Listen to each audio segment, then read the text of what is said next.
નમસ્કાર વિદ્યાર્થી મિત્રો, આજે આપણે જોઈશું FY BSc કેમેસ્ટ્રી સેમેસ્ટર 1ની અંદર સબ્જેક્ટ કોડ છે CCCH 101માં યુનિટ નંબર 1 અને એનો પાર્ટ A કે જેનું નામ છે રાસાયણિક બંધન એટલે કે કેમિકલ બોન્ડિંગ. તો વિદ્યાર્થી મિત્રો, આના આગળ આપણે આ ચેપ્ટરના 2 લેક્ચર્સ ભણી ચૂક્યા છીએ. તો એની અંદર આપણે શેના વિશે અભ્યાસ કર્યો હતો? તો એની અંદર આપણે જોયું હતું કે આ જે કેમિકલ બોન્ડિંગ જે છે એટલે કે જે રાસાયણિક બંધન જે છે એટલે શું? તો એના વિશે આપણે સમજ્યા હતા કે રાસાયણિક બંધન જે છે એની વ્યાખ્યા કઈ રીતે લખવામાં આવે. તો રાસાયણિક બંધન એટલે શું? તો એની વ્યાખ્યા કંઈક આ મુજબ હતી કે અણુમાં રહેલા જે પરમાણુઓ હોય છે, ધારો કે એક અણુ છે, બરાબર, ધારો કે આ એક અણુ છે. હવે એ અણુઓની અંદર શું હોય છે? પરમાણુઓ હોય છે. કેમ કે તમને બધાને ખબર જ છે કે અણુ શેનો બનેલો હોય છે? ઘણા બધા પરમાણુઓનો બનેલો હોય છે, બરાબર, કે 2 અથવા વધુ પરમાણુ ભેગા થઈ અને શું બનાવે છે? એક અણુ બનાવે છે. તો એ અણુની અંદર જે પરમાણુઓ રહેલા હોય છે, બરાબર, અને આ પરમાણુઓ જે એકબીજા સાથે જોડાયેલા હોય છે. ઓબ્વિયસલી એ પરમાણુઓ શેના દ્વારા જોડાયેલા હોય છે? એકબીજાના આકર્ષણ બળ દ્વારા જોડાયેલા હોય છે, બરાબર. તો એ જે પરમાણુઓ એકબીજા સાથે જે જોડાઈ રહેલા હોય છે અને એમને જે જોડાઈ રાખતું એટલે કે એમને જે જકડી રાખતું જે બળ હોય છે અને એ બળને આપણે કહીએ છીએ રાસાયણિક બંધ, બરાબર. એટલે ટૂંકમાં એમ કહી શકીએ કે 2 પરમાણુ વચ્ચેનું જે આકર્ષણ બળ હોય છે, બરાબર, અણુની અંદર શું હોય છે? પરમાણુ હોય છે અને એ 2 પરમાણુ વચ્ચેનું જે આકર્ષણ બળ હોય છે એને આપણે કહીએ છીએ રાસાયણિક બંધ એટલે કે કેમિકલ બોન્ડ તરીકે એને ઓળખવામાં આવે છે. બીજી વસ્તુ વિદ્યાર્થી મિત્રો, આપણે આગળના લેક્ચરની અંદર જોઈ હતી કે આ જે રાસાયણિક બંધનું જે તમારે ચેપ્ટર છે એ ચેપ્ટરની અંદર તમારે કુલ 2 ટોપિક છે કે જેમાંથી એક છે સંયોજકતા બંધનવાદ એટલે કે વેલેન્સ બોન્ડ થિયરી અને બીજી જે છે આની અંદર એ છે અણુકક્ષકવાદ એટલે કે મોલિક્યુલર ઓર્બિટલ થિયરી, બરાબર. તો આ 2 જે કક્ષકવાદ જે છે એટલે કે એક છે સંયોજકતા બંધનવાદ અને બીજો છે અણુકક્ષકવાદ. તો આ બંને વિશે તમારે અહીંયા આગળ અભ્યાસ કરવાનો છે કે જેમાંથી આપણે આગળના લેક્ચરના અંદર જોયું હતું કે સંયોજકતા બંધનવાદ જે છે એ કયા વૈજ્ઞાનિકોએ એનો સિદ્ધાંત આપ્યો અને અણુકક્ષકવાદ જે છે એનો સિદ્ધાંત કયા વૈજ્ઞાનિકે આપ્યો એ આપણે આના આગળના લેક્ચરની અંદર ભણી ચૂક્યા છીએ. હવે આ લેક્ચરની અંદર આપણે જોઈશું કે સંયોજકતા બંધનવાદ જે છે એટલે કે અહીંયા આગળ હવે આપણે સ્ટાર્ટ કરીશું સંયોજકતા બંધનવાદ એટલે કે વેલેન્સ બોન્ડ થિયરી, બરાબર. તો આ જે વેલેન્સ બોન્ડ થિયરી એટલે કે જે સંયોજકતા બંધનવાદ જે છે એ સંયોજકતા બંધનવાદના અમુક કેટલાક મહત્વના મુદ્દાઓ છે અને એ મહત્વના જે મુદ્દાઓ છે એના વિશે ચર્ચા આપણે આ લેક્ચરની અંદર કરીશું. તો જેમાંથી પ્રથમ જે મહત્વનો મુદ્દો છે કે જેનું નામ છે પરમાણ્વીય કક્ષકોનું અતિવ્યાપન. હવે આ અતિવ્યાપન એટલે શું? તો અતિવ્યાપન એટલે કે ઓવરલેપિંગ. ધારો કે એક પરમાણુ છે અને એની ઉપર બીજો પરમાણુ ગોઠવાય, બરાબર, એટલે કે શું થયું? એનું સંમિશ્રણ એટલે કે બંને શું થયા? ભેગા થયા, જેને આપણે કહીશું અતિવ્યાપન એટલે કે ઓવરલેપિંગ તરીકે એને ઓળખવામાં આવે છે, બરાબર. તો અહીંયા આગળ પરમાણ્વીય કક્ષકો. હવે પરમાણ્વીય કક્ષકો એટલે શું? તો પરમાણ્વીય કક્ષકો એટલે કે અણુની અંદર જે પરમાણુઓ રહેલા હોય છે, બરાબર, અને એ પરમાણુઓની જે પરમાણ્વીય કક્ષકો એટલે કે જે ઓર્બિટલ હોય છે, બરાબર, ધારો કે પી કક્ષક, એસ કક્ષક, ડી કક્ષક કે એ બધી જે કક્ષકો હોય છે એ કક્ષકોની અંદર, બરાબર, તો એ જે કક્ષકો હોય છે પરમાણુઓની એને આપણે શું કહી શકીએ છીએ? પરમાણ્વીય કક્ષક તરીકે ઓળખીએ છીએ.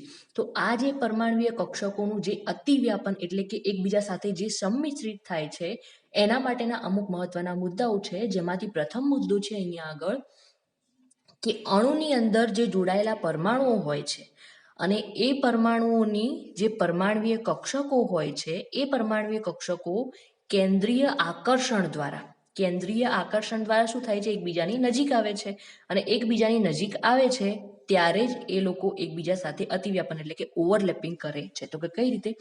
ધારો કે આપણે કક્ષકોની વાત કરીએ તો કે કેન્દ્ર એટલે કે આ કેન્દ્ર છે અને એની આસપાસ ઇલેક્ટ્રોન જે છે, પરમાણુના જે ઇલેક્ટ્રોન છે એ એની આસપાસ ભ્રમણ કરે છે, બરાબર. તો અહીંયા આગળ શું કીધું છે કે અણુની અંદર જોડાયેલા જે પરમાણુઓ હોય છે એ પરમાણુઓની જે પરમાણુય કક્ષક એટલે કે ધારો કે આ એની કક્ષક છે, બરાબર.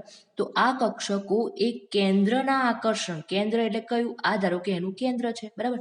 તો એ કેન્દ્રીય આકર્ષણ દ્વારા શું થાય છે, એકબીજાની નજીક આવે છે અને એકબીજાને, ધારો કે અહીંયા આગળ એક હાઇડ્રોજન છે અને અહીંયા આગળ પણ એક હાઇડ્રોજન છે, બરાબર. તો આ હાઇડ્રોજન પણ અહીંયા આગળ કેન્દ્ર સામે આવે, આ હાઇડ્રોજન પણ ધારો કે કેન્દ્રની નજીક આકર્ષણ પામે, તો શું થાય છે, એ બંને હાઇડ્રોજનના પરમાણુઓ એકબીજા સાથે સંમિશ્રિત એટલે કે ઓવરલેપિંગ પામે છે, બરાબર. તો અહીંયા આગળ પ્રથમ જે મુદ્દો છે એ આપણે જોયો. હવે એના પછી સેકન્ડ જે મુદ્દો છે, તો એ બીજો મુદ્દો છે કે આ પ્રકારનું જે અતિવ્યાપન હોય છે એ આંશિક રૂપમાં એટલે કે ખૂબ જ થોડા પ્રમાણમાં થાય છે, બરાબર. વધારે પ્રમાણમાં થતું નથી આ પ્રકારનું ઓવરલેપિંગ, પરંતુ કેટલા પ્રમાણમાં, ખૂબ જ થોડા જ પ્રમાણમાં આ જે અતિવ્યાપન છે એટલે કે જે ઓવરલેપિંગ છે એ જોવા આપણને મળે છે. હવે એનું કારણ શું છે, તો કે કારણ કે જે કેન્દ્ર હોય છે તો એ કેન્દ્ર અથવા તો જે ઇલેક્ટ્રોન જે હોય છે એ બંનેની વચ્ચે શું થાય છે, અપાકર્ષણ થાય છે, બરાબર. હવે તો તમને બધાને ખબર જ છે કે કેન્દ્ર જે છે, કેન્દ્ર અને ઇલેક્ટ્રોન આ બંને વચ્ચે શું થઈ શકે, આકર્ષણ થઈ શકે, બરાબર. પરંતુ કેન્દ્ર અને ઇલેક્ટ્રોન જે છે એ બંનેની વચ્ચે શું થઈ શકે, અપાકર્ષણ થઈ શકે. હવે એનું કારણ શું, તો કે કેન્દ્રની અંદર કયા મોલેક્યુલર હોય છે, કેન્દ્રની અંદર પોઝિટિવ અને નેગેટિવ, બરાબર. પોઝિટિવ અને નેગેટિવ આ બંને પ્રકારના ઇલેક્ટ્રોન હોય છે, બરાબર. જ્યારે ઇલેક્ટ્રોન જે હોય છે ત્યાં આગળ ફક્ત ઋણ આયનો જે હોય છે એટલે કે ઋણ વીજભાર ધરાવતા જે હોય છે એ જ ફક્ત હોય છે, બરાબર.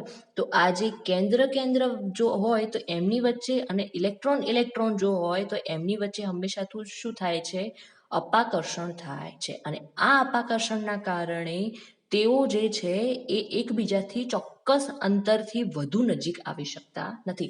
એમનું એક લિમિટ હોય છે, બરાબર, કે એ આટલા સુધી જ એકબીજાની નજીક આવી શકે. વધારે નજીક આવશે તો શું થાય છે, એનું અપાકર્ષણ થાય છે એમની વચ્ચે, બરાબર. તો આ થયો સેકન્ડ મુદ્દો. હવે એની પછી ત્રીજો મુદ્દો છે અહીંયા આગળ કે અતિવ્યાપન એટલે કે જે ઓવરલેપિંગ થાય છે અને એ ઓવરલેપિંગ થયા પછી ઇલેક્ટ્રોનની જે સ્પિન હોય છે એ સ્પિન પરસ્પર વિરુદ્ધ દિશામાં ગોઠવાય છે. હવે આનો મતલબ શું, તો કે ધારો કે અહીંયા આગળ એક ઇલેક્ટ્રોન તમને પરમાણુ આપેલો છે અને આ ધારો કે બીજો પરમાણુ છે, બરાબર. હવે એની સ્પિન એટલે શું, તો કે સ્પિન એટલે કે એમની ભ્રમણની દિશા, બરાબર. જે એ ત્યાં આગળ ચક્ર થશે તો કે અહીંયા આગળ ધારો કે એનું ચક્ર આ છે અને આનું ચક્ર ધારો કે આ છે, બરાબર. કે જ્યાં આગળ શું થાય છે, ઇલેક્ટ્રોન ભ્રમણ કરે છે. તો જે ઇલેક્ટ્રોનની ભ્રમણની જે દિશા છે એને આપણે શું કહીશું, ઇલેક્ટ્રોન સ્પિન તરીકે એને ઓળખવામાં આવે છે. તો એ અહીંયા આગળ જે અતિવ્યાપન એટલે કે ઓવરલેપિંગ થાય, ધારો કે બે હાઇડ્રોજનના અણુ છે, બે હાઇડ્રોજનના પરમાણુ છે, આ બે હાઇડ્રોજનના પરમાણુ ધારો કે છે. હવે એ બંનેનું શું થયું, અહીંયા આગળ ઓવરલેપિંગ એટલે કે આ બંને શું થયા, એકબીજાની ઉપર એટલે કે મિશ્ર થઈ અને એકબીજાની ઉપર નીચે ગોઠવાય છે, બરાબર. એટલે શું થયું, ઓવરલેપિંગ થયું. તો આ જ્યારે ઓવરલેપિંગ થાય છે ત્યારે જે ઇલેક્ટ્રોનની સ્પિન હોય છે, ઇલેક્ટ્રોનની સ્પિન એટલે કે એની જે ભ્રમણની દિશા, ધારો કે આ એમની ભ્રમણની દિશા છે, તો એ દિશા કેવી હશે, પરસ્પર વિરુદ્ધ દિશામાં. ધારો કે આના ઇલેક્ટ્રોન આ દિશામાં ભ્રમણ કરતા હશે તો આના ઇલેક્ટ્રોન આ દિશાની અંદર ભ્રમણ કરતા હશે, બરાબર. એક ધારો કે જમણી બાજુથી ભ્રમણ કરતા હશે તો બીજા જે છે એ ડાબી બાજુથી ભ્રમણ કરતા હશે, બરાબર. તો આ જ્યારે ઓવરલેપિંગ થાય છે તો ઓવરલેપિંગ થાય ત્યારે જે એમની અંદર ઇલેક્ટ્રોન રહેલા હોય છે એ ઇલેક્ટ્રોનની સ્પિન જે છે એ એકબીજાથી વિરુદ્ધ દિશામાં ગોઠવાયેલી હોય છે, બરાબર. હવે એના પછીનો જે મુદ્દો છે કે અતિવ્યાપન પરમાણુઓ જે છે એટલે કે ઓવરલેપિંગ થયેલા જે પરમાણુઓ હોય છે એ પરમાણુની એવી કક્ષકો વચ્ચે સંભવ છે, બરાબર. અતિવ્યાપન એ પરમાણુઓની એવી કક્ષકો વચ્ચે સંભવ છે કે જેમની પાસે અયુગ્મિત ઇલેક્ટ્રોન હોય છે, બરાબર. કેવા પરમાણુઓની અંદર ઓવરલેપિંગ થઈ શકે, કે જે પરમાણુની કક્ષકોની અંદર ઇલેક્ટ્રોન કેવા હોય, અયુગ્મિત ઇલેક્ટ્રોન હોય શકે, બરાબર. એટલે કે યુગ્મિત ઇલેક્ટ્રોન એટલે કે બે ઇલેક્ટ્રોન, એક કક્ષકની અંદર બે ઇલેક્ટ્રોન હોય તો એને યુગ્મિત ઇલેક્ટ્રોન કહેવામાં આવે. પરંતુ જો એક કક્ષકની અંદર ફક્ત એક જ ઇલેક્ટ્રોન રહેલો હોય તો એને આપણે અયુગ્મિત ઇલેક્ટ્રોન કહી શકીએ છીએ, બરાબર. તો કે પરમાણુની કેવી કક્ષકોની અંદર ઓવરલેપિંગ થઈ શકે, તો કે જે પરમાણુઓની કક્ષકોમાં અયુગ્મિત ઇલેક્ટ્રોન રહેલો હોય તો એની અંદર જ ઓવરલેપિંગ થઈ શકે છે, બરાબર. અને જે ભરાયેલી કક્ષકો હોય છે એ અતિવ્યાપન કરવા માટે અશક્તિમાન હોય છે. ભરાયેલી કક્ષકો એટલે ધારો કે આપણે આ કક્ષકની આપણે વાત કરી છે. આ કઈ કક્ષક છે? તો કે પી કક્ષક છે, બરાબર. તો આ જે કક્ષક છે એની અંદર કુલ ધારો કે 6 ઇલેક્ટ્રોન અહીંયા આગળ ભરાયેલા છે. કેટલા ઇલેક્ટ્રોન? 6 ઇલેક્ટ્રોન ભરાયેલા છે. તો આ જે કક્ષક જે છે આની અંદર અતિવ્યાપન થઈ શકશે નહીં. કેમ? કારણ કે અહીંયા આગળ ઇલેક્ટ્રોન સંપૂર્ણ રીતે ભરાયેલા છે. એક પણ અયુગ્મિત ઇલેક્ટ્રોન અહીંયા આગળ આપણને જોવા મળતો નથી. પરંતુ જો આપણે અયુગ્મિત ઇલેક્ટ્રોન ધરાવતી કોઈ કક્ષકની વાત કરીએ, ધારો કે અહીંયા આગળ ફક્ત આ રીતે જ ઇલેક્ટ્રોન ગોઠવાયેલા છે, એક કક્ષકની અંદર એક જ ઇલેક્ટ્રોન ગોઠવાયેલું છે, તો એ કક્ષકો ધરાવતો જે પરમાણુ હશે એ પરમાણુની અંદર ઓવરલેપિંગ થઈ શકશે, બરાબર. કેમ? કારણ કે ત્યાં આગળ અયુગ્મિત ઇલેક્ટ્રોન આપણને જોવા મળે છે, બરાબર વિદ્યાર્થી મિત્રો. હવે સંયોજકતા બંધનવાદનો એક મુદ્દો આપણે જોયો કે જેનું નામ શું હતું? પરમાણુય કક્ષકોનું અતિવ્યાપન એટલે કે ઓવરલેપિંગ, બરાબર. તો ઓવરલેપિંગ કઈ રીતે થાય છે, કેવા પરમાણુની અંદર થઈ શકે છે, એના વિશે આપણે સમજ્યા. હવે આપણે જોઈએ કે બંધનું સ્થાયિત્વ એટલે કે જે સંયોજકતા બંધનવાદની અંદર જે સહસંયોજક બંધ બને છે અને એ સંયોજક બંધ જે સહસંયોજક બંધ જે છે એ કેવી રીતે સ્થાયિત્વ પ્રાપ્ત કરે છે, એટલે કે એની સ્થાયિત્વ જે છે એટલે કે એની સ્થિરતા જે છે એ કઈ રીતે નક્કી કરવામાં આવે છે, એના વિશે હવે આપણે અહીંયા આગળ અભ્યાસ કરીશું. તો બંધનું જે સ્થાયિત્વ જે છે એ પરમાણુય કક્ષકોના અતિવ્યાપનથી પ્રણાલીની સ્થિતિ ઉર્જામાં શું થાય છે? ઘટાડો થાય છે. હવે અતિવ્યાપન આપણે હમણાં જોઈ ચૂક્યા છીએ. તો એ જ્યારે પરમાણુય કક્ષકોની અંદર જ્યારે અતિવ્યાપન થાય છે એટલે કે જ્યારે ઓવરલેપિંગ થાય છે, પરમાણુ જે છે એ એકબીજાની ઉપરા ઉપર ગોઠવાય છે એટલે કે એનું અતિવ્યાપન થાય છે, ત્યારે પ્રણાલીની જે સ્થિતિ ઉર્જા હોય છે એની સ્થિતિ ઉર્જામાં શું થાય છે? ઘટાડો થાય છે.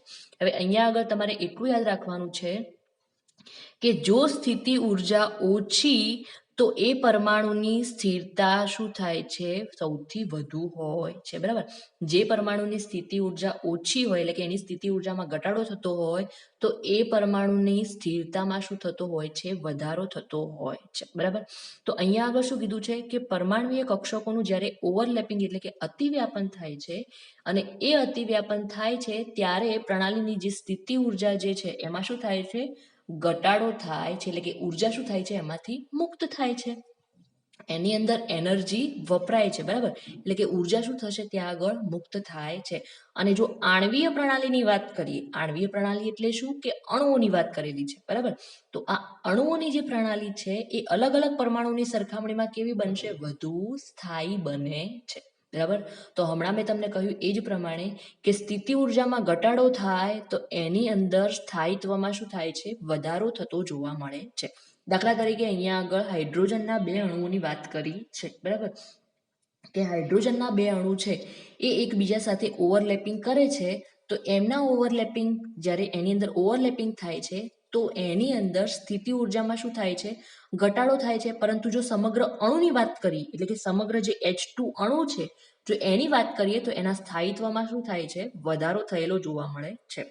પછી એની અંદર બીજો મુદ્દો જે છે એ છે કે પરમાણુય કક્ષકોના અતિવ્યાપનના પરિણામે એટલે કે પરમાણુય કક્ષકોનું જે અતિવ્યાપન થાય છે અને એ અતિવ્યાપનના કારણે જે પ્રતિ મોલ દીઠ મુક્ત થતી જે ઉર્જા છે એટલે કે એમાંથી વપરાતી જે ઉર્જા છે એ ઉર્જાનું જે પ્રમાણ છે એને આપણે બંધન ઉર્જા તરીકે ઓળખીએ છીએ, બરાબર.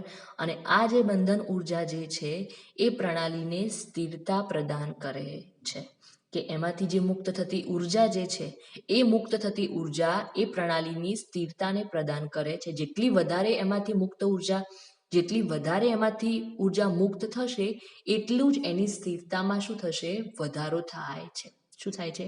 વધારો થાય છે. મેં તમને હમણાં કહ્યું એ જ પ્રમાણે કે સ્થિતિ ઉર્જા ઓછી હોય એટલે કે મુક્ત થતી ઉર્જા કેવી હશે? વધુ હશે. તો જેટલી મુક્ત થતી ઉર્જા વધુ હશે એટલી જ એની સ્થિરતામાં શું થશે? વધારો થશે. ધારો કે અહીંયા આગળ આપણે લખીએ કે આ છે એની સ્થિતિ ઉર્જા, બરાબર. આ છે એની સ્થિતિ ઉર્જા. જેટલી સ્થિતિ ઉર્જા ઓછી એટલી જ એની મુક્ત થતી ઉર્જા કેટલી? વધુ. અને જેટલી મુક્ત થતી ઉર્જા વધુ એટલું જ એનું સ્થાયિત્વ કેટલું હશે? વધુ હશે, બરાબર. તો પરમાણુય કક્ષકોનું જ્યારે અતિવ્યાપન થાય છે એટલે કે જે ઓવરલેપિંગ થાય છે અને એ ઓવરલેપિંગના પરિણામે જે પ્રતિ મોલ દીઠ મુક્ત થતી જે ઉર્જા હોય છે અને એ ઉર્જાના પ્રમાણને આપણે બંધન ઉર્જા તરીકે ઓળખીએ છીએ. અને આ જે બંધન ઉર્જા જે છે એ પ્રણાલીને સ્થિરતા પ્રદાન કરે છે, એટલે કે એનું સ્થાયિત્વ વધારે છે. બરાબર. હવે અતિવ્યાપન જેટલું વધુ હશે બંધ તેટલો જ મજબૂત બનશે. હવે એનું કારણ શું? તો કે જેટલું ઓવરલેપિંગ વધુ હશે, ધારો કે આપણે H2 અણુની જ વાત કરીએ તો એની અંદર બે હાઇડ્રોજન પરમાણુ એકબીજા સાથે એકબીજાની ઉપરા ઉપર એટલે કે સંમિશ્રિત થઈ અને શું કરે છે? ઓવરલેપિંગ કરે છે. તો જેટલા વધુ પરમાણુ ઓવરલેપિંગ થઈને બંધ બનાવશે એ બંધ એટલો જ મજબૂત હશે. ધારો કે બરાબર, જો બે પરમાણુ ભેગા થઈને બંધ બનાવે તો એ ત્યાં આગળ ડબલ બોન્ડ બનશે. જો 3 પરમાણુ ભેગા થઈને બંધ બનાવે તો ત્યાં આગળ શું બનશે? ટ્રિપલ બોન્ડ બનશે. બરાબર. તો એમની વચ્ચે જેટલા વધુ પરમાણુનું અતિવ્યાપન થઈને બંધ બનાવશે એટલો એ બંધ વધુ મજબૂત બને છે. હવે અહીંયા આગળ તમને એક ગ્રાફ આપેલું છે અને એ ગ્રાફ કોના વચ્ચેનું છે? તો કે પરમાણુ વચ્ચેનું જે અંતર હોય છે, અહીંયા આગળ પણ એક્ઝામ્પલ લીધેલું છે H2 અણુનું. બરાબર. તો એ પરમાણુઓ વચ્ચેનું જે અંતર હોય છે અને એની જે સ્થિતિ ઉર્જા હોય છે, તો એ પરમાણુ વચ્ચેનું અંતર અને એની જે સ્થિતિ ઉર્જા છે એને વચ્ચેનો અહીંયા આગળ તમને ગ્રાફ દર્શાવેલો છે. બરાબર. હવે અહીંયા આગળ આપણે વાત કરીએ બંધ અંતરની, એટલે કે બંધ લંબાઈની. તો આ ગ્રાફની અંદર જે દર્શાવેલું છે એના પ્રમાણે જ આપણે વાત કરીએ કે એમની અંદર એટલે કે H2 અણુ જે છે, અહીંયા આગળ હાઇડ્રોજન અણુની જ વાત કરેલી છે તમારે, તો આપણે એ બે જે હાઇડ્રોજનના પરમાણુ છે એ બે પરમાણુનું બંધ અંતર, બરાબર, એ બંધની જે લંબાઈ છે એ શેના આધારે નક્કી કરી શકાય છે એ અહીંયા આગળ આપણે જોઈશું.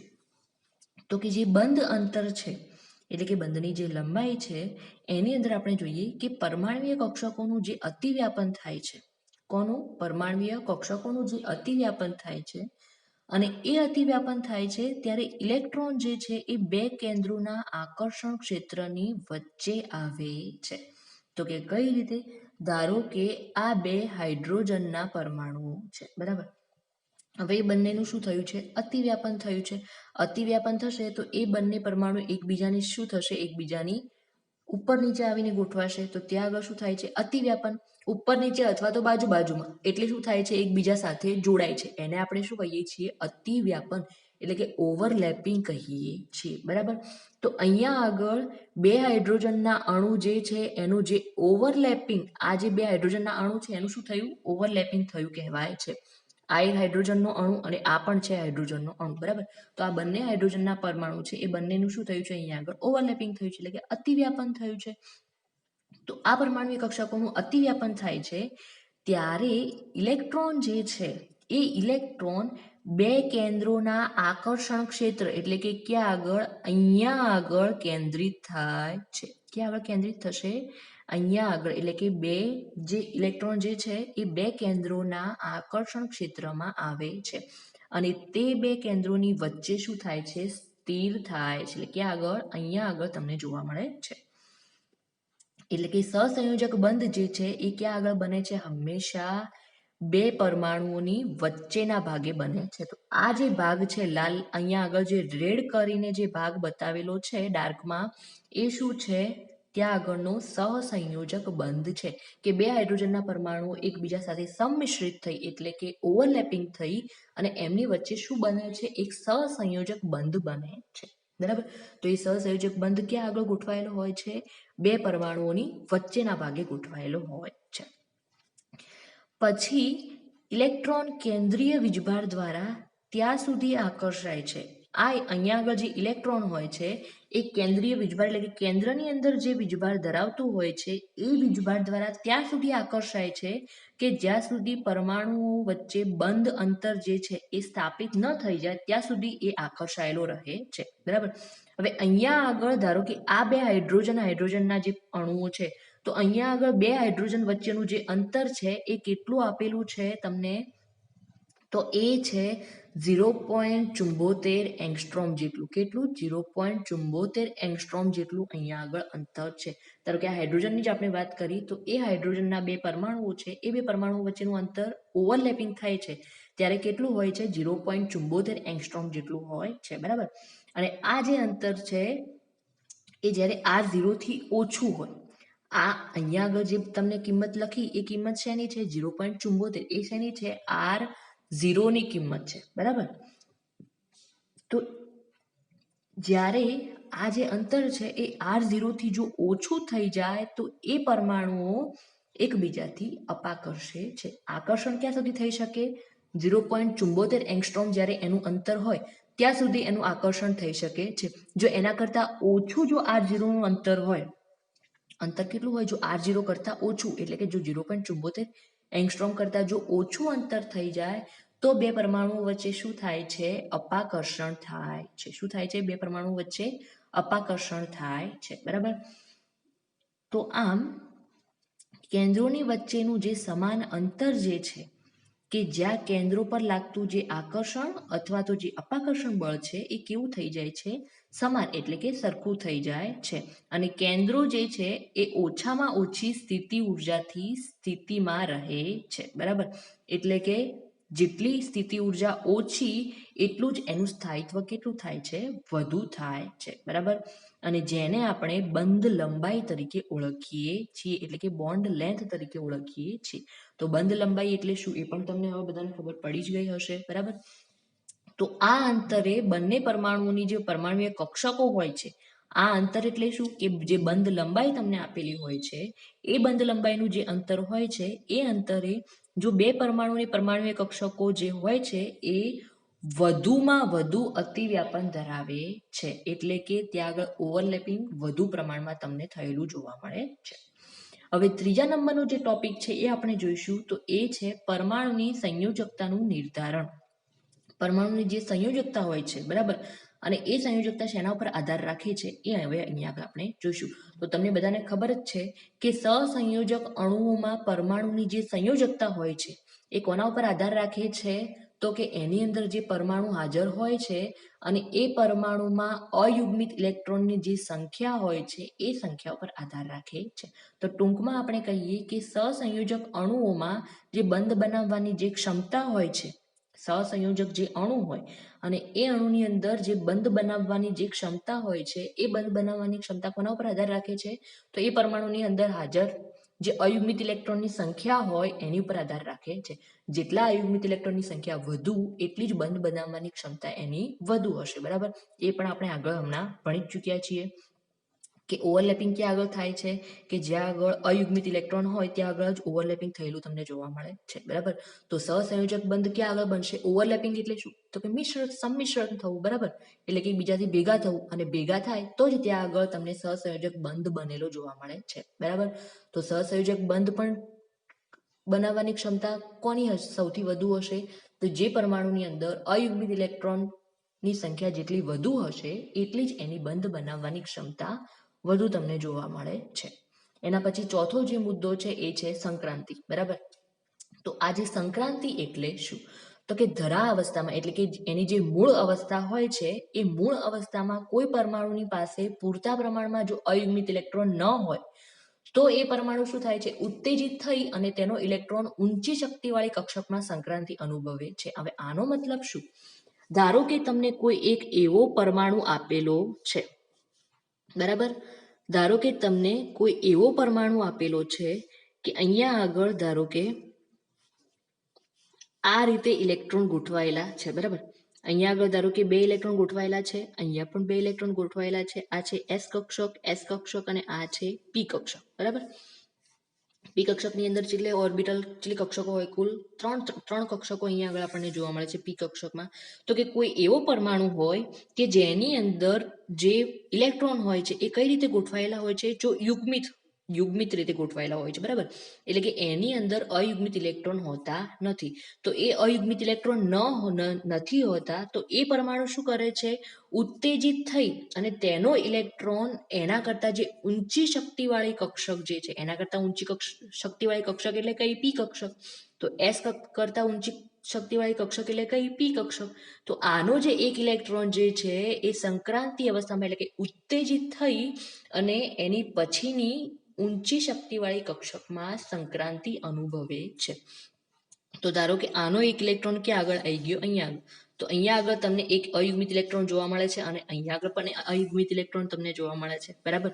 તો સંક્રાંતિ એટલે શું? તો કે ધરા અવસ્થાની અંદર એટલે કે જેની મૂળ અવસ્થાની અંદર જો પરમાણુ પાસે પૂરતા પ્રમાણમાં જો અયુગ્મિત ઇલેક્ટ્રોન ન હોય તો એ શું કરશે કે એ પરમાણુ ઉત્તેજિત થઈ અને એનો જે ઇલેક્ટ્રોન જે છે એ એના પછીની એટલે કે એના કરતા ઊંચી શક્તિવાળી જે કક્ષક હોય છે એ કક્ષકમાં સંક્રાંતિ અનુભવે છે અને એના કારણે પૂરતા પ્રમાણમાં અયુગ્મિત ઇલેક્ટ્રોન મેળવી શકાય છે, બરાબર. તો સંક્રાંતિ એટલે શું એ પણ તમને બધાને ખબર પડી જ ગઈ હશે. આ જે છે એ આપણે 11th-12thમાં તમે લોકો ભણીને આવ્યા જ છો, બરાબર, કે કક્ષકોની અંદર ઇલેક્ટ્રોનની ગોઠવણી કયા પ્રકારે થાય છે, પછી એની જે ઉત્તેજિત અવસ્થા હોય છે એ ઉત્તેજિત અવસ્થા એટલે શું. તો આ જે અહીંયા આગળ દર્શાવેલું છે તો એ શું છે કે સંક્રાંતિ એટલે શું? તો કે એની ઉત્તેજિત અવસ્થા. સંક્રાંતિ એટલે શું? કે એની ઉત્તેજિત અવસ્થા. હવે લાસ્ટ એની અંદર જે મુદ્દો છે એ છે સંકરણ દ્વારા સંકૃત કક્ષકોનું નિર્માણ.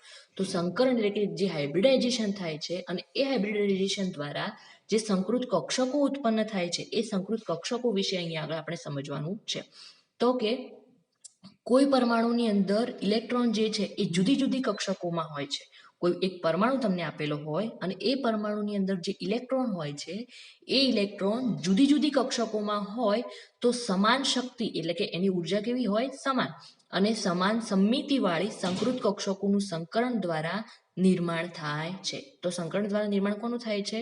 તો કે કોઈ પરમાણુ તમને આપેલો હોય અને એ પરમાણુમાં ઇલેક્ટ્રોન જો જુદી જુદી કક્ષકોમાં આપેલો હોય તો સમાન શક્તિ તથા સમાન સમમિતિવાળી સંકૃત કક્ષકો સંકરણ દ્વારા નિર્માણ પામે છે, બરાબર.